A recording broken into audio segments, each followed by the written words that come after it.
Late on a bitter Thursday evening in February, my phone lit up with the name of my best friend, Eric. Normally, his calls came with dumb jokes or a meme that made you snort water through your nose. But this time, just silence, then a ragged breath. "You need to come down," he said, voice shaking. I yelled up the stairs, "Lena, babe, I'll be right back."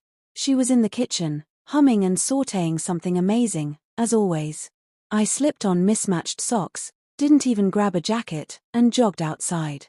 Eric was pacing the curb like he wanted to kick a hole in the sidewalk.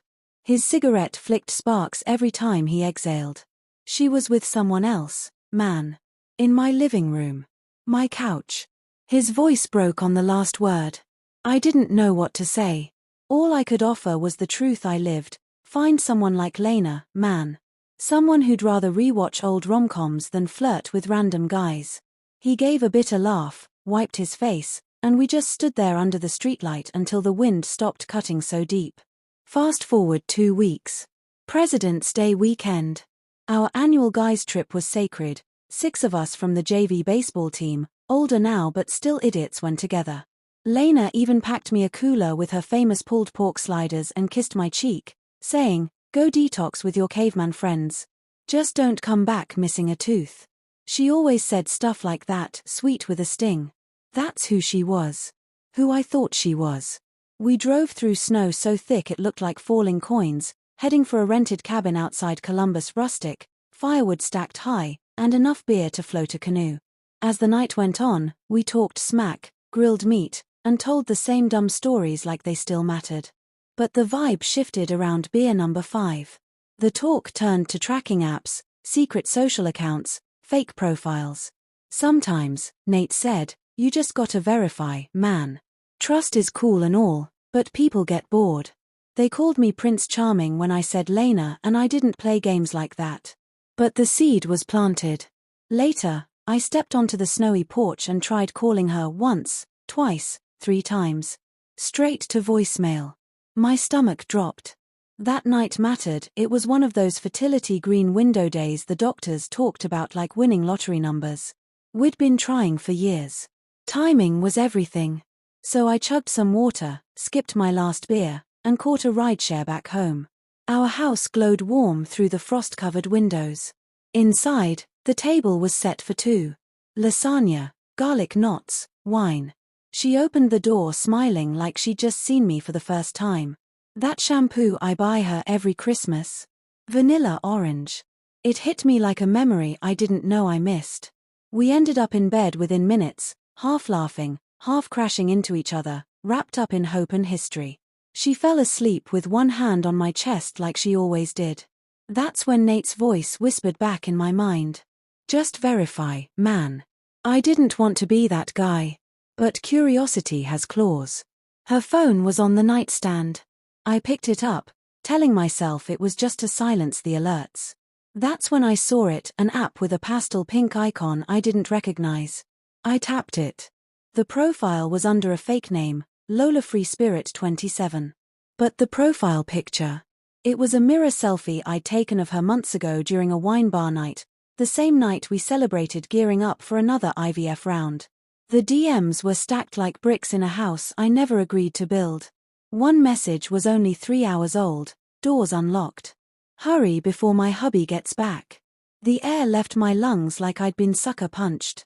I slid out from under her arm, heart pounding, vision blurred.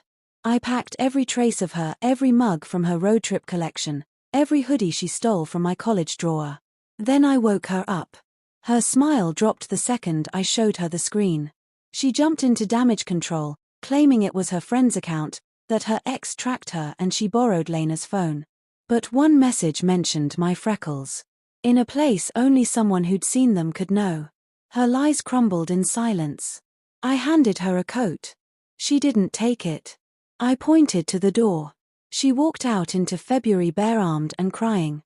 I stayed frozen until sunrise. Then came the calls. From her mom. From her sister. Furious. Screaming. "How dare you throw a pregnant woman out into the snow?" I froze. Pregnant. She hadn't said a word about that. Weeks passed like months. I lived in the break room at work and on my couch at home. My friends filled the silence with fast food and nonsense. They didn't say I told you so. They just stayed. In April, she called. I'm pregnant. It's yours. Those were the words I used to pray to hear. Now, they felt like a punchline to a cruel joke. I didn't yell. I just said, DNA test. She agreed. Then we went dark again. Summer scorched the city. I played pickup softball to stay sane. In September, she texted me. Healthy baby boy. Father confirmed. Not you. I sat down. Let the message sit. Then replied. Thanks for being straight. Best of luck. I blocked her number. The year rolled on. December wrapped the world in new snow. The guys and I threw a baggage burn party at a bar downtown. We cheered to what we'd survived. Around 10, two girls dressed as promo elves kicked their way onto the dance floor. Red velvet, glitter, and trouble in high heels. I bought them bourbon shots. They joined our booth. And somewhere between flirty smiles and dumb jokes, I started laughing again. Later, I woke up between them in a hotel room that smelled like cheap tinsel and even cheaper cologne. My face hurt from smiling. And that's when I realized rock bottom isn't the end. It's just the floor you bounce off of. So, yeah, trust matters. But sometimes, your friends aren't cynical. Sometimes they're just right a little earlier than you want them to be. And sometimes, the dream life you're building is just a paper wall. Curiosity? It'll either save your life or burn it to the ground. But you'll never know unless you pick up the phone. If this hit home, if it made you angry, hopeful, or just reminded you of someone you used to be, tap like, drop a comment, and hit subscribe. There's more real coming.